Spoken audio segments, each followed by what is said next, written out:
Hello বন্ধুরা, আজ করব সাবুর খিচুড়ি। তো ফার্স্টে ঘিয়ে পনিরগুলো ভেজে তুলে রাখবো। তারপর ওই পনির ভাজা ঘিয়েতেই দুটো তেজপাতা দেবো, কিছুটা গোটা জিরে দেবো, একটু আদা কুচি দিয়ে দেবো, তারপর একটা টমেটো কুচি দেবো।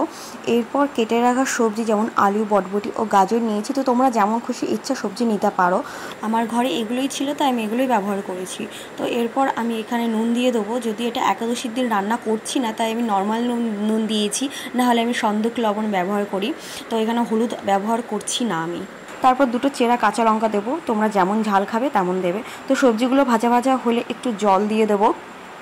তো এখানে তোমরা যদি পাতলা খেতে চাও তো বেশি জল দিও, তো আমি একটু পাতলাই করবো, তার জন্য একটু বেশি জল দিয়েছি। এরপর 8 ঘন্টা ভিজিয়ে রাখা সাবুদানা দেবো। এখানে বড় দানা নিয়েছি, তোমরা ছোটো দানাও দিতে পারো।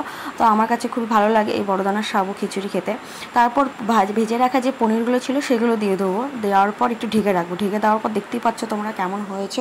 তো এটা খুবই টেস্টি হয় খেতে, তোমরাও ট্রাই করো বাড়িতে অবশ্যই, আর জানিও কেমন হয়েছে কমেন্টস করে অবশ্যই। এই হলো আমার সাবুর খিচুড়ি। তো কেমন লাগলো কমেন্টস করো অবশ্যই।